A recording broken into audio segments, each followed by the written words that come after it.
दोस्तों आज के इस वीडियो में हम लोग आधुनिक हिंदी साहित्य जगत के एक बहुत ही महत्वपूर्ण रचनाकार कवि की काव्यगत विशेषताओं पर चर्चा करेंगे। जी हाँ, आज हम लोग केदारनाथ सिंह की काव्यगत विशेषताओं पर चर्चा करेंगे। मैं केदारनाथ सिंह कह रहा हूँ, केदारनाथ अग्रवाल नहीं। केदारनाथ अग्रवाल जो थे वो अलग कवि हैं। उनकी काव्यगत विशेषताओं पर ऑलरेडी मेरे चैनल पर वीडियो अपलोडेड है, आप वहाँ जाकर देख सकते हैं। आज हम लोग केदारनाथ सिंह की काव्यगत विशेषताओं पर चर्चा करेंगे। केदारनाथ सिंह जो थे वे बहुत बड़े समकालीन रचनाकार, समकालीन कवि के रूप में जाने जाते हैं। यहाँ मैं आपको समकालीन का अर्थ बता दूँ।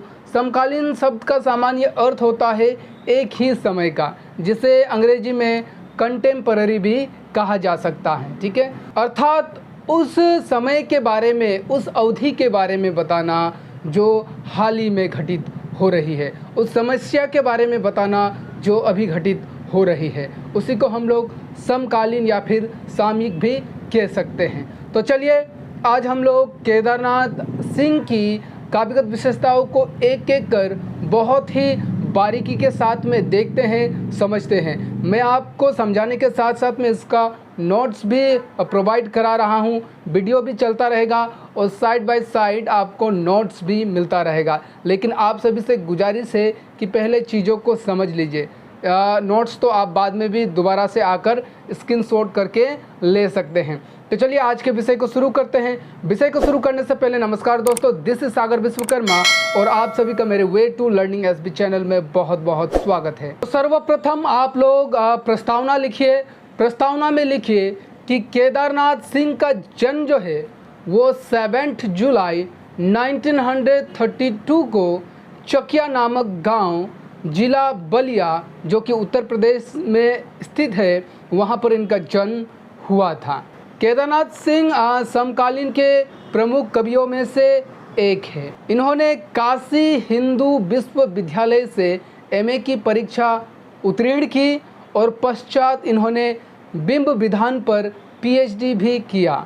फिर गोरखनाथ में ये प्राध्यापक भी बने और आगे चलकर जवाहरलाल नेहरू विश्वविद्यालय में ये प्रोफेसर भी रहे। अज्ञे द्वारा संपादित तीसरा सप्तक के प्रमुख कवियों में से एक केदारनाथ सिंह जी हैं। केदारनाथ सिंह की कुछ प्रमुख कविताएं या फिर प्रमुख काव्य संग्रह कुछ इस प्रकार है। अभी बिल्कुल अभी जमीन पक रहा है, यहाँ से देखो, अकाल में सारस, उत्तर कबीर तथा अन्य कविताएं, बाग, टॉल्स्टॉय, साइकिल, कल्पना और छायावाद इत्यादि इनकी कुछ प्रमुख काव्य संग्रह है। केदारनाथ सिंह ने कविताओं के साथ साथ कई निबंध संग्रह भी लिखे और खासकर आलोचना के क्षेत्र में इनको बहुत ज़्यादा प्रसिद्धि मिली है। केदारनाथ सिंह को उनकी लेखनी के लिए साहित्यिक अकादमी पुरस्कार, मैथिली शरण गुप्त पुरस्कार, भारत भारती सम्मान, व्यास सम्मान और फिर ज्ञानपीठ जैसे पुरस्कारों से सम्मानित किया गया है। इनकी मृत्यु 19 मार्च 2018 को होती है और तब तक आपने और मैंने भी जन्म ले लिया था। ठीक है, तो शायद अगर आपको याद हो तो उस दिन कॉलेज या फिर यूनिवर्सिटी में हाफ डे कराया गया था, इनके नाम पर छुट्टी भी दी गई थी। खैर बहरहाल, अब आगे केदारनाथ सिंह की काव्यगत विशेषताएं जो है वो विस्तार पूर्वक उदाहरण सहित निम्नलिखित है, क्योंकि प्रस्तावना में आप इतना भी लिख देंगे तो पर्याप्त है। प्रस्तावना में बहुत ज़्यादा लिखना नहीं होता है। प्रस्तावना में हम लोगों ने केदारनाथ सिंह के जीवन परिचय को हल्का सा लिख दिया, उनकी प्रमुख रचनाओं को लिख दिया और फिर हमने उनको कौन कौन सा सम्मान से सम्मानित किया गया उन सब बातों को लिख दिया। अब हम लोग एक एक करके उनकी काव्यगत विशेषताओं की, काव्य की प्रमुख प्रवृत्तियों की चर्चा करेंगे। देखिए, मैं प्रस्तावना में कभी भी उनकी विशेषताओं की चर्चा इसलिए नहीं करता हूँ क्योंकि आगे हम उसकी चर्चा करने ही जा रहे हैं, तो प्रस्तावना में उन विशेषताओं का चर्चा करना जो है वो व्यर्थ रहेगा। केदारनाथ सिंह की सबसे पहली और प्रमुख काव्यगत विशेषता है मानवीय संवेदना के कवि। संवेदना क्या है? संवेदना जो है वो अनुभूति को कहा जाता है, सहानुभूति को कहा जाता है। तो कविवर केदारनाथ सिंह जो थे वो मानवीय संवेदना के कवि थे। उनकी कविताओं में मानव के प्रति सहानुभूति, मानव के पीड़ाओं की अनुभूति जो है वो देखी जा सकती है। मानव के पीड़ा को देखकर वे अकस्मात ही स्वयं भी दुखी हो जाते हैं और उस दुख को वो कविता के माध्यम से पाठक वर्ग के सामने चित्रित करते हैं। केदारनाथ सिंह का हृदय जो है वे अपने गांव तथा गांव वासियों के लिए सदा तड़पता रहता है। न केवल गांव वासियों के लिए अपितु समस्त मानव जातियों के लिए उनका मन जो है वो सदैव तड़पता रहता है। इसीलिए तो वो लिखते हैं कि अगर इस बस्ती से गुजरो तो बैठे हैं जो चुप, उन्हें सुनने की कोशिश करना। उन्हें घटना याद है पर वे बोलना भूल गए हैं। तो पहली बिंदु पर आप इतना लिख देंगे तो पर्याप्त हो जाएगा। उनकी कविताओं की अगली बड़ी विशेषता है विद्रोह का शांत स्वर। वैसे आपने बहुत सारे मैंने आपको बहुत सारे कवियों की काव्यगत विशेषता पढ़ाई है, वहाँ पर आक्रोश की भावना, विद्रोह का स्वर कह के पढ़ाया होगा, लेकिन यहाँ पर आप क्या लिखिए कि विद्रोह का शांत स्वर। इससे तात्पर्य है कि समय कौन सा था? आज़ादी के बाद की समय थी, ठीक है।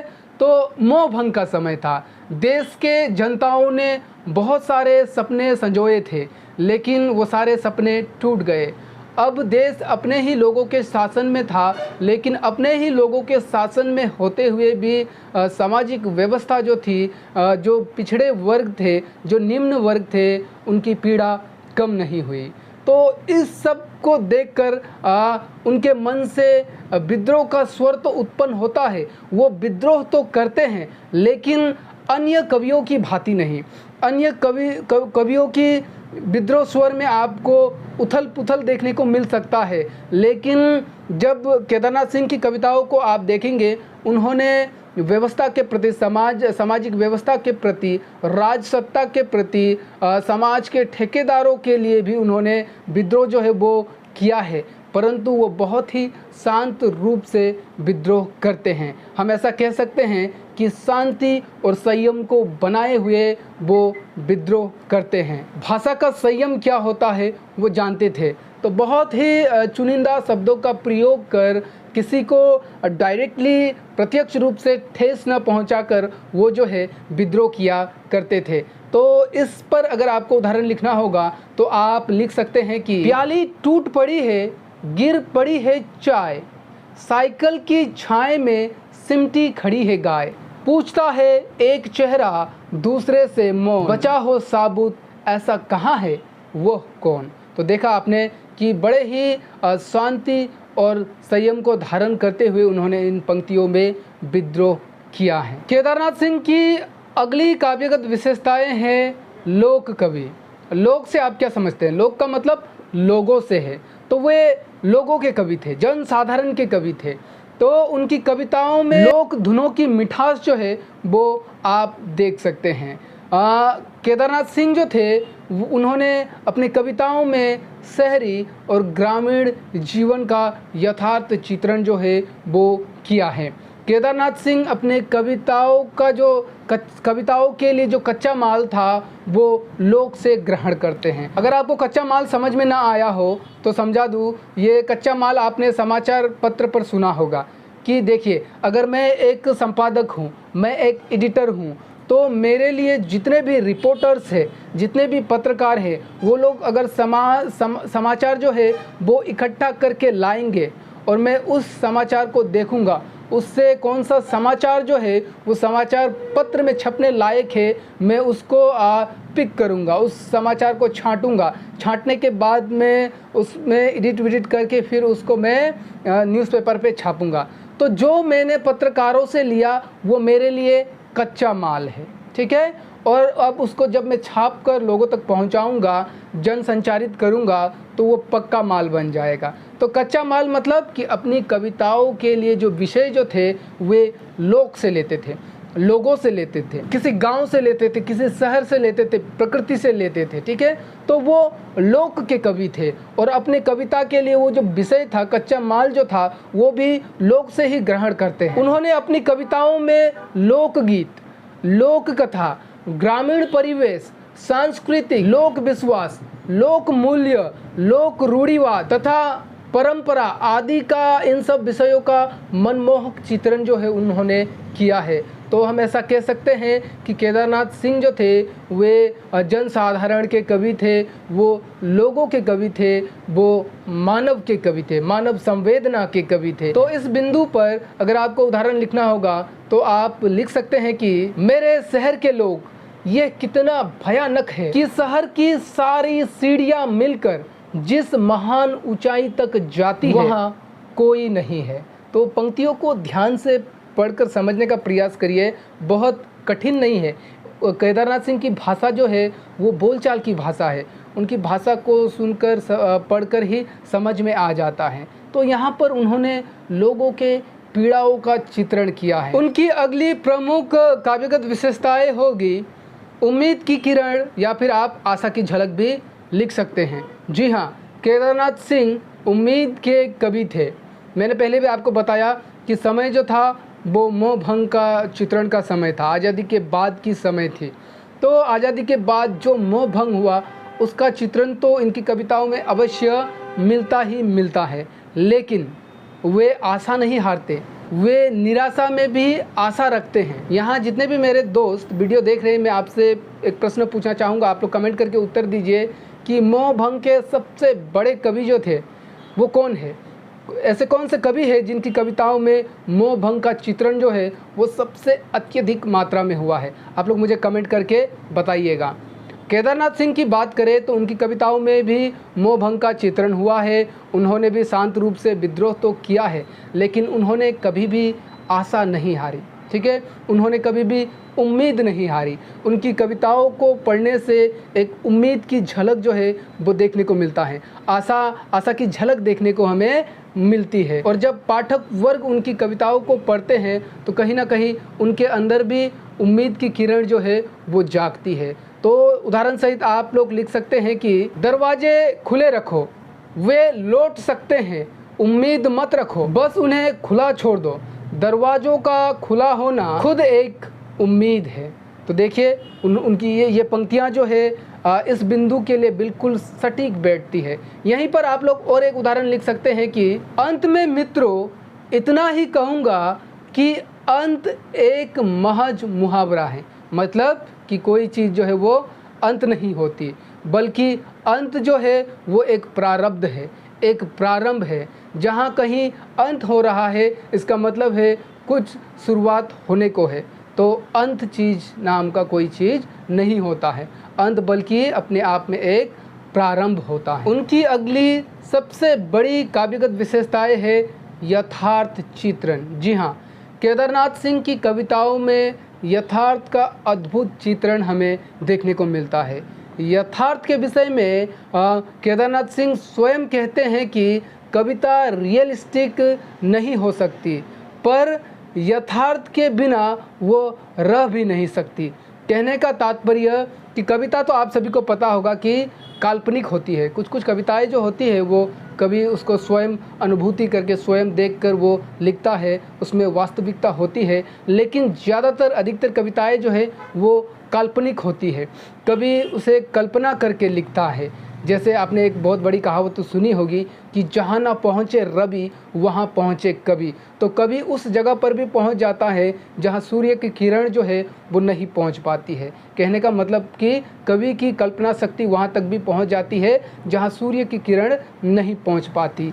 तो केदारनाथ सिंह भी मानते हैं कि कविता रियलिस्टिक नहीं है, लेकिन रियलिस्टिक न होते हुए भी एक कवि जो है उस कविता में यथार्थ का चित्रण करता है।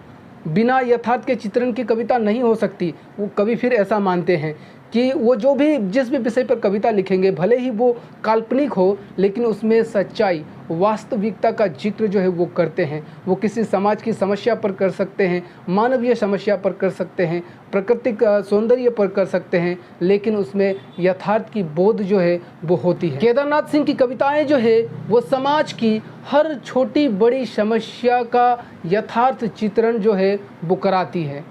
उनकी कविताओं में मानवीय जीवन का यथार्थ, समाज का यथार्थ, ग्रामीण जीवन का यथार्थ, प्रकृति का यथार्थ, आर्थिक समस्या का यथार्थ इत्यादि देखने को मिलता है। उदाहरण सहित हम उनकी बहुत ही प्रमुख कविता, बहुत ही प्रचलित कविता जमीन पक रहा है की पंक्तियों को देख सकते हैं। जमीन सिर्फ जमीन की तरह लग रही थी, सिर्फ जमीन थी और जमीन का पकना था जैसे बस्ती पर गोश्त पक रहा हो। यही इसी बिंदु पर आप और एक उदाहरण लिख सकते हैं जिसमें यथार्थ की झलक जो है वो आपको देखने को मिलेगा। आप लिखिए कि शब्द सारे धूल है, व्याकरण सारे ढोंग है, किस कदर खामोश है चलते हुए वे लोग।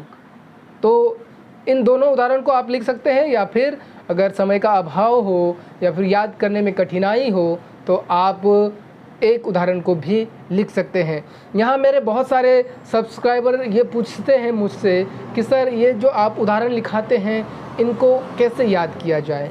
तो मैं आप सभी को बता दूं कि आप गीतों को कैसे याद करते हैं। अगर आपको कोई गीत जो है वो भा जाए तो वो स्वतः ही आपके मुंह जुआ पर आ जाती है और आप उसको गुनगुनाने लग जाते हैं। आप कई बार उस गीत को सुनते रहते हैं, तब जाकर वो आपके मन मस्तिष्क पर बैठ जाता है और आप उस गीत को गा सकते हैं। तो इन पंक्तियों को याद करने के लिए भी आपको बार बार आपको प्रयास करना पड़ेगा, इन पंक्तियों को दोहराना पड़ेगा, गीतों की तरह इन पंक्तियों को गाते रहना पड़ेगा, तब जाकर ये पंक्तियाँ जो है वो आपको याद हो जाएगी। आपने सुना ही होगा कि करत करत अभ्यास के जड़मती होत सुजान, रस्सी आवत जात ते सिल पर परत निशान।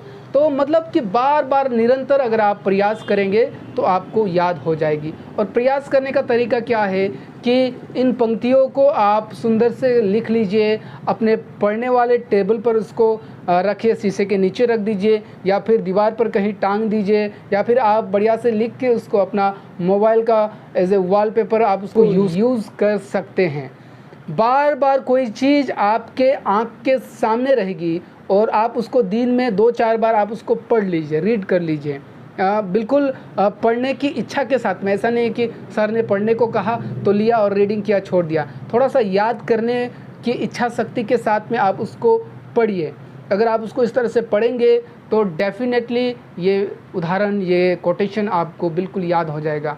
तो मैं इसी तरह याद किया करता था और इससे अच्छा तरीका नहीं होता है याद करने का। खैर बहरहाल अपने टॉपिक पर वापस आइए। केदारनाथ सिंह की अगली प्रमुख काव्यगत विशेषताएं हैं रूमानी कवि। जी हाँ, केदारनाथ सिंह को रूमानी कवि के रूप में भी जाना जाता है। अब इसका पीछे का कारण ये है कि उनकी जो प्रारंभिक कविताएं थी, वो जो पहले कविताएं लिखते थे वो कविता रूमानी हुआ करती थी। उस कविता में रोमांटिसिज्म जो है वो देखी जाती थी, लेकिन उनकी जो रूमानी वाली कविता थी वो रूमानी होते हुए भी उसमें प्रकृति का समावेश भी देखा जा सकता है। तो यहाँ पर आप उदाहरण लिख सकते हैं कि प्यार यह आवाज़ पेड़ घाटियों में खो गई है, हाथ पर, मन पर, अधर पर, पुकारों पर एक गहरी परत झरती पत्तियों की सो गई है। तो इस उदाहरण को आप लोग लिख सकते हैं। लेकिन यहाँ फिर बता दूँ कि केदारनाथ सिंह को केवल रूमानी कवि कहना जो है उनके साथ अन्याय होगा। क्यों? क्योंकि उनकी प्रारंभिक कविताओं को छोड़कर बाकी जितने भी शेष अन्य कविताएं जो है वो मानवीय संवेदना की कविता है, वो सामाजिक यथार्थ की कविता है, वो प्राकृतिक सौंदर्य की कविता है। तो उनको केवल रूमानी कवि कहना गलत होगा। और अगर कोई कह रहा है कि वे केवल रूमानी कवि है तो ऐसा हो सकता है कि उस व्यक्ति ने केदारनाथ सिंह की संपूर्ण कविताओं को, उनकी सभी कविताओं को नहीं पढ़ा होगा, इसलिए वो ऐसा कह रहा होगा, क्योंकि वे केवल रूमानी कवि नहीं थे। केवल उनकी प्रारंभिक कविताओं में रोमांटिसिज्म जो है वो देखी जाती है, पश्चात वे समाज से जुड़ी समस्याओं पर कविताएं जो है वो लिखते हैं, मानवीय पीड़ा पर वो कविताएं जो है वो लिखते हैं। केदारनाथ सिंह की अगली प्रमुख या फिर सबसे बड़ी काव्यगत विशेषताएं होगी बिंब विधान के महाकवि। जी हाँ, केदारनाथ सिंह को आप बिंब विधान के महाकवि भी कह सकते हैं। सबसे पहले तो बिंब क्या है इसको समझिए। आप में से बहुत लोग हो सकता है कि आप बिंब को नहीं जानते होंगे। बिंब को अंग्रेजी में इमेज कहा जाता है। अब बिंब विधान से आप समझिए कि मान लीजिए कि आप एक कवि हैं और आप यहीं इधर उधर कहीं टहल रहे हैं, तो आपके सामने कोई एक ऐसी घटना घटी जिस घटना को देखकर आपको, आपके मन को बहुत आहत पहुंची है, आप बहुत ज़्यादा दुखी हो गए हैं और उस घटना की छवि जो है, इमेज जो है, वो आपके मन मस्तिष्क पर बैठ गया है। आप घर वापस चले जाते हैं, कुछ दिनों के बाद जब आप लिख रहे हैं तो वो घटना आपको याद आती है। उस घटना को आपने अपने इंद्रियों के द्वारा, 5 इंद्रियों, 5 सेंस ऑर्गन के द्वारा आपने फील किया, महसूस किया। 5 सेंस ऑर्गन तो आपको पता होगा कि आँख, नाक, कान, चमड़ी ना, स्किन, उसके बाद जीवा, ये हम लोगों की 5 इंद्रियां हैं। तो उस 5 इंद्रियों से आपने उस घटना को फील किया, अनुभव किया, महसूस किया, आपने आँख के द्वारा उसको देखा। तो उस घटना को आप क्या करेंगे, अपने कलम के जरिए आप उसको एक साहित्य का रूप प्रदान कर देंगे। और आप जब वो साहित्य लिख रहे होंगे तो वो छवि जो है, वो इमेज जो है, हूबहू आप उस कविता में उतारने का प्रयास करेंगे।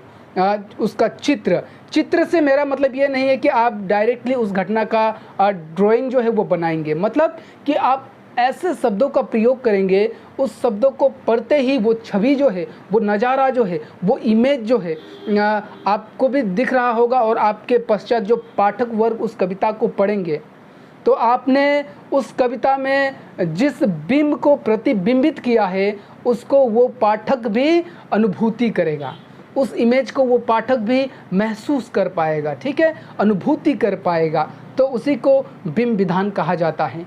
तो बिंब विधान की बात करें तो केदारनाथ सिंह बिंब विधान के महाकवि है।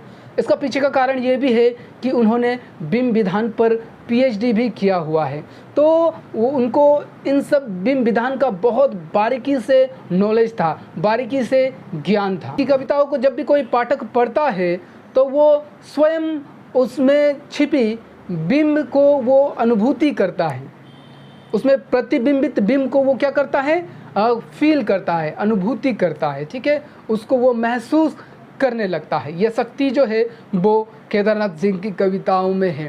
केदारनाथ सिंह ने बहुत सारे बिंबों का प्रयोग किया है, बहुत सारे प्रतीकों का भी प्रयोग किया है। वे रोज़मर्रा के जीवन से हर छोटी बड़ी चीज़ को वो बिंब और प्रतीक के रूप में काव्य में प्रस्तुत करते हैं। फिर वो चाहे माचिस हो, तौलिया हो, या फिर साबुन हो, जूता हो, या फिर कोई चादर हो। तो इस तरह से छोटे छोटे चीज़ों को भी उन्होंने प्रतीक के रूप में काव्य में उन्होंने प्रयुक्त किया है। उदाहरण सहित आप एक पंक्ति लिख सकते हैं कि उसका हाथ अपने हाथ में लेते हुए मैंने सोचा दुनिया को हाथ की तरह गर्म और सुंदर होना चाहिए। अब जैसे ही ये पंक्तियाँ हमने पढ़ी तो हमें एक कोमल सा, नाजुक सा हाथ महसूस होने लगता है, उसका हम लोग जो इमेज है वो महसूस करने लगते हैं, फील करने लगते हैं कि वो हाथ एक नाजुक सा है, कोमल सा हाथ है, और जब उसको स्पर्श किया जाएगा तो उसमें हल्का सा क्या होगा, गर्माहट होगा। वो आप तभी ही फील कर पाएंगे जब आप कविता को बहुत ही उस कविता से आप अगर रिलेट कर पाएंगे, उस कविता में खोकर आप पढ़ेंगे। नहीं तो आप में से बहुत लोग फिर बोलेंगे कि सर हम तो बहुत सारी कविता पढ़ते हैं, केदारनाथ सिंह की भी हमने कई सारी कविताएं पढ़ी, हमारे तो मन मस्तिष्क में ऐसा कोई इमेज जो है वो बना नहीं। तो आप पढ़ने के लिए पढ़ेंगे तो नहीं होगा, आप पढ़ने की इच्छा लिए पढ़ेंगे तब होगा। केवल लिपापोती करने के लिए अगर आप पढ़ रहे हैं या फिर एग्ज़ाम है, सिलेबस में है, हमें पढ़ना ही है, तो इस तरह से अगर आप पढ़ेंगे तो आप नहीं कर पाएंगे। लेकिन आप अगर अपनी मन की इच्छा से उसको पढ़ेंगे, उसमें डूबने की कोशिश करेंगे, खुद को उसमें महसूस करने की कोशिश करेंगे, तो आप सब इन बिंबों की अनुभूति जो है कर पाएंगे। केदारनाथ सिंह की अगली प्रमुख काव्यगत विशेषताएं हैं गीति काव्य। जी हाँ, गीति काव्य भी केदारनाथ सिंह की काव्य की विशेषता रही है। उनकी कविताओं को गीतों की तरह गुनगुनाया जा सकता है। और अगर हम उनकी तार सप्तक की बात करें तो तार सप्तक में अगे द्वारा संपादित तीसरा सप्तक, सॉरी मैं तार सप्तक कह रहा हूँ, क्षमा प्रार्थी हूँ, तीसरा सप्तक में उनकी जितनी भी कविताएं संकलित है उनमें अधिकतर गीत ही संकलित हैं। ठीक है, उसको हम लोग कविता ना कहकर गीत भी कह सकते हैं। जैसे आप देखिए कि फागुन का गीत, बसंत का गीत, धानों का गीत, विदा का गीत आदि आदि। तो उनकी अधिकतर कविताएं जो है वे गेयात्मक शैली में भी होती थी, गीतों की तरह उनको गुनगुनाया भी जा सकता है। तो उदाहरण सहित हम उनकी एक बहुत ही सुंदर पंक्ति जो कि फागुन के गीत से लिया गया है उसको लिख सकते हैं। गीतों से भरे दिन फागुन के ये आए जाने को जी करता है, ये बांधे नहीं बंधती बाहें रह जाती है खुली की खुली, ये तोले नहीं तुलती इस पर ये आंखें तुली की तुली। तो इन पंक्तियों को गाया जा सकता है। केदारनाथ सिंह की अगली काव्यगत विशेषताएं हैं प्राकृतिक चित्रण। जी हाँ, केदारनाथ सिंह एक प्रकृति प्रिय कवि है। उनकी कविताओं में प्रकृति का मनोहर चित्रण जो है वो आपको देखने को मिलता है।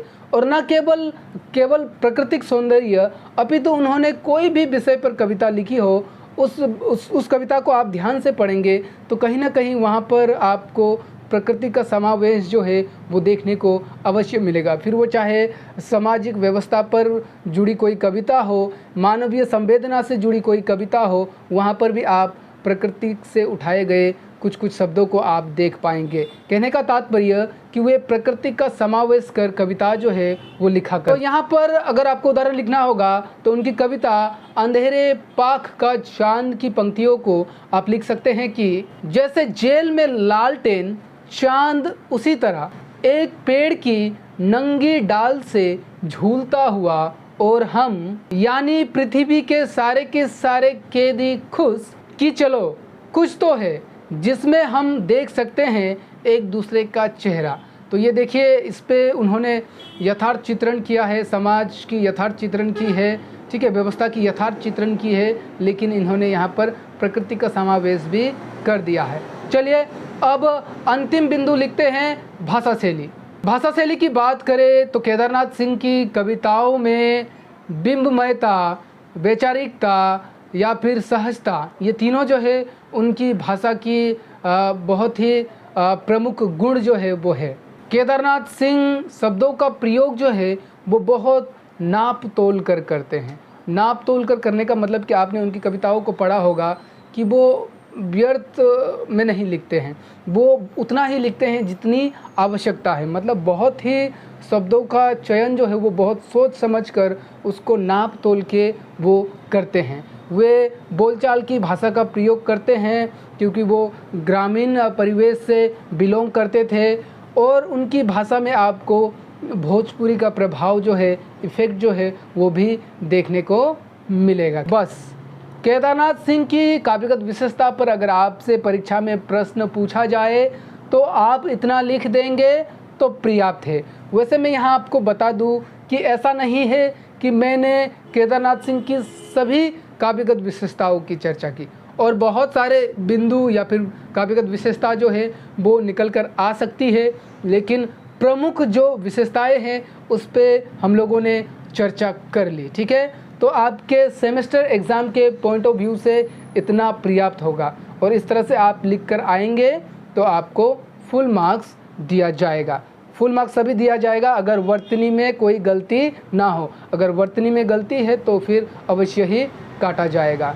दोस्तों, अगर आपको ये वीडियो पसंद आया तो अंतिम में मैं आपसे यही गुजारिश करूंगा कि अगर अब तक आपने मेरे इस चैनल को सब्सक्राइब नहीं किया है तो किस चीज़ की प्रतीक्षा कर रहे हैं, अभी के अभी इस चैनल को सब्सक्राइब करिए। वीडियो पसंद आइए तो लाइक करिए, लाइक की कमी रहनी नहीं चाहिए। और कुछ पूछना हो, किसी टॉपिक पर डिमांड हो, अपना कोई सुझाव हो तो कमेंट करिए और सब्सक्राइब करके बेल आइकन को दबाकर ऑल पर क्लिक अवश्य कर दे ताकि अगली बार मैं कोई भी हिंदी साहित्य से रिलेटेड वीडियो बनाऊं तो उसका सबसे पहला नोटिफिकेशन जो है वो आपको मिले, और अपने दोस्तों को इसी तरह शेयर करना ना भूलिए। तो दोस्तों मिलते हैं बहुत जल्दी किसी अन्य विषय के साथ, तब तक के लिए मुझे दीजिए इजाज़त। जय हिंद, जय भारत, नमस्कार।